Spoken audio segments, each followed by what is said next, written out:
বাস থেকে যদি বাসেস হয় তাহলে সিলেবাস থেকে সিলেবাসেস হয় না কেন? এই প্রশ্নটা যাদের মনে আছে তাদের জন্য আজকের এই ভিডিও।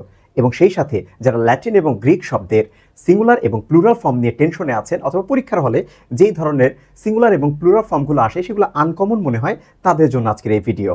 ল্যাটিন এবং গ্রিক শব্দের কিছু শব্দ আছে যা ইংরেজিতে ব্যবহার করা হয়।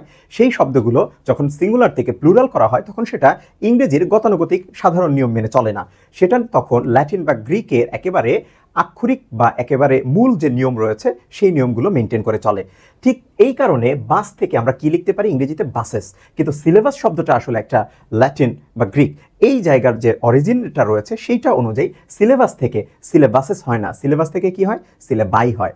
অর্থাৎ আজকে আমরা সেই শব্দগুলো দেখব যেই শব্দগুলো শেষে ইউএস থাকলে তারা সিঙ্গুলার এবং তার প্লুরাল করার জন্য আমাদেরকে ওই ইউএস এর পরিবর্তে আই ব্যবহার করা হয়। আচ্ছা, প্রথমে আমরা যে শব্দটা দেখতে পাচ্ছি সেটা হলো সিলেবাস। তার মানে সিলেবাসের লাস্টে ইউএস আছে, তাহলে আমরা এর পরিবর্তে কি ব্যবহার করব? আই। এই যে সিলেবাই। ফোকাস, ইউএস, এর পরিবর্তে আই, তাহলে কি? ফোকাই বা ফোকি। এরপরে রেডিয়াস, ইউএস এর পরিবর্তে আমি আই দিব, তাহলে কি হলো? রেডি। রেডি শব্দের বানানে কিন্তু কয়টা? দুইটা আই রয়েছে। ঠিক তেমনিভাবে জিনিয়াস, এটা এর পরিবর্তে যদি আমি প্লুরাল ব্যবহার করি তাহলে ইউএস এর পরিবর্তে আমি কি দিব? আই, তখন হয়ে যাবে এটা জেনি। এরপরে আরও আছে আমাদের ফাঙ্গাস। এই ফাঙ্গাসে আমরা কি আছে? ইউএস আছে, তাহলে এইখানেও দেখেন ইউএস এর পরিবর্তে আমার কি ব্যবহার করা হবে? আই ব্যবহার করা হবে, ফানজাই। আচ্ছা, এরপরে আছে হলো ব্যাকিলাস। এই জায়গাটাতে আমি দেখেন ইউএস এর পরিবর্তে আমার এখানে কি হয়েছে? একটা আই ব্যবহার করা হয়েছে, এটা ব্যাকটেরিয়া টাইপের একটা বিষয়। এরপরে দেখেন কলোসাস, ইউএস এর পরিবর্তে আমরা কি ব্যবহার করব? আই, কলোসাই। নিউক্লিয়াস, ইউএস আছে, তাহলে কি হবে? নিউক্লাই, এই যে আই।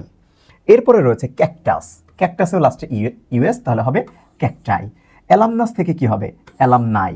এখানে একটা ব্যতিক্রম একটু দেখে রাখেন, সেটা হলো অ্যালামনা, এইটা একটা একটা বিকল্প শব্দ। অ্যালামনাস হলো প্রাক্তন কোনো সদস্য, যারা কোনো প্রতিষ্ঠান বা কোনো কিছুর সাথে যুক্ত থাকে এমন প্রাক্তন সদস্য। অ্যালামনাস শব্দটা কিন্তু এটা পুরুষবাচক শব্দ, এটা একটু মাথায় রাখবেন। এবং অ্যালামনা এটা হলো স্ত্রীবাচক শব্দ। কিন্তু দুইটা শব্দের ক্ষেত্রেই কিন্তু আমার ভিন্ন রকমের প্লুরাল আছে, অ্যালামনাস, অ্যালামনাই। আর অ্যালামনা যদি থাকে এটার পরে একটা ই বসাতে হবে শুধুমাত্র আলাদা করে। এরপরে আছে আর আমাদের অক্টোপাস। অক্টোপাস থেকে তাহলে কি হবে? অক্টোপাই। হিপ্পোপটেমাস, এখান থেকে কি হবে? হিপ্পোপটেমাই। স্টিমুলাস, উদ্দীপনা, এটা প্লুরাল কি? এটা অনেকবার পরীক্ষা এসেছে। স্টিমুলাস থেকে প্লুরাল হবে স্টিমুলাই।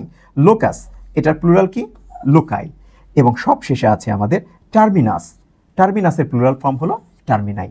অর্থাৎ আমরা বলতে পারি আমাদের যদি কোনো জায়গায় ইউএস থাকে, এটা হলো আমাদের সিঙ্গুলার ফর্ম এবং তার প্লুরাল আমাদের হবে হলো আই। এবং এটা কোন শব্দগুলোর ক্ষেত্রে?